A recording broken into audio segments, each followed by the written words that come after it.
Hello friends, நம்ம short என்ன பார்க்க போகிறோம் அப்படின்னா, அனாயின்ஸில் படித்த ஏப்ரல் மே 2025 ஸ்டூடெண்ட்ஸ் உங்களுக்கான ரீவால்யூஷன் வந்து பப்ளிஷ் பண்ணியிருந்தாங்க. அந்த ரீவால்யூஷன் ரிசல்ட்டில் ஓல்டு ரிசல்ட்ஸ் தான் ஷோ ஆகுது, எங்களுக்கு ரீவால்யூஷன் ரிசல்ட் இன்னும் பப்ளிஷ் ஆகலை அப்படிங்கிற மாதிரி நிறைய ஸ்டூடெண்ட்ஸ் வந்து கேட்டுட்டு இருந்தீங்க.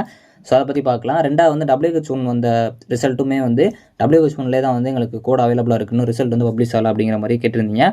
ஸோ அதை பற்றி பார்க்கலாம். ஸோ ஃபர்ஸ்ட் ஆஃப் ஆல் இந்த ரீவால்யூஷன் ரிசல்ட் பப்ளிஷ் ஆன உடனே ஒரு சில ஸ்டூடெண்ட்ஸ்க்கு பார்த்தீங்க அப்படின்னா அந்த ஓல்டு ரிசல்ட்ஸ், அதாவது உங்களுக்கு ரீவால்யூஷன் ரிசல்ட்டே பப்ளிஷ் ஆகாமல் இருந்துச்சு. ஸோ லாஸ்ட் வீக் பார்த்தீங்க அப்படின்னா ஒரு சில ஸ்டூடெண்ட்ஸ்க்கு ஒரு சில காலேஜஸில் வந்து அந்த ரீவால்யூஷன் ரிசல்ட்ஸ் வந்து ஷோ ஆச்சு. ஸோ அதை வந்து செக் பண்ணிவிட்டு ரீவால்யூஷன் ரிசல்ட்ஸ் வந்துருச்சு அப்படிங்கிற மாதிரி ஸ்டூடெண்ட்ஸ் நிறைய பேர் சொல்லியிருந்தாங்க. ஸோ அதனால் இந்த வீக் நீங்கள் வெயிட் பண்ணி பாருங்கள். மோஸ்ட்லி உங்களுக்கு அந்த ரீவால்யூஷன் ரிசல்ட்ஸ் வந்து உங்களுக்கு ரிசல்ட் பப்ளிஷ் ஆக நிறைய சான்சஸ் இருக்குது. ஸோ அப்பப்போ ரிசல்ட் பேஜ் செக் பண்ணிகிட்டே இருங்க. ஸோ WH1 வந்த ஸ்டூடெண்ட்ஸ்க்கு வந்து மோஸ்ட்லி பார்த்தீங்க அப்படின்னா இந்த வீக்கில் அடுத்த வீக்குள்ளே உங்களுக்கு ரிசல்ட் பப்ளிஷ் ஆக சான்சஸ் இருக்குது. இருந்தாலும் உங்கள் காலேஜ்லேயே வந்து கேட்டுக்கோங்க எப்போ வந்து ரிசல்ட்ஸ் வந்து பப்ளிஷ் ஆகும் அப்படிங்கிற மாதிரி. நீங்களுமே உங்கள் ரிசல்ட் பேஜ் அப்பப்போ செக் பண்ணிட்டே இருங்க. மோஸ்ட்லி ரிசல்ட்ஸ் வந்து பப்ளிஷ் ஆயிடுச்சுன்னா உங்களுக்கு அது சேஞ்ச் ஆக சான்ஸ் இருக்குது.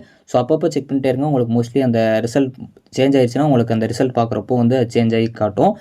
ஸோ ஓகே ஃப்ரெண்ட்ஸ், நிறைய பேர் கேட்டுட்டு இருந்தீங்க. ஸோ இந்த வீக்கில் அடுத்த வீக் மோஸ்ட்லி ரீவால்யூஷன் ரிசல்ட்லாம் இந்த வீக் வெயிட் பண்ணி பாருங்கள். உங்களுக்கு ரிவ்யூ வேறு 24 லாஸ்ட் டேட் அப்படிங்கிறனால அதுக்கு முன்னாடி வரைக்கும் கொஞ்சம் ட்ரை பண்ணி பாருங்கள். சீக்கிரமாக வரதுக்கு சான்ஸ் இருக்குது. WH வந்த ஸ்டூடெண்ட்ஸும் கொஞ்சம் வெயிட் பண்ணுங்கள். ஸோ உங்கள் ரிசல்ட் நீங்கள் பார்த்துட்டீங்களா, இல்லைன்னு உங்களுக்கு அந்த கோடில் தான் அவைலபிளாக இருக்கா அப்படிங்கிறத மறக்காமல் கமெண்ட் பண்ணுங்கள். தேங்க்ஸ் ஃபார் வாட்சிங்.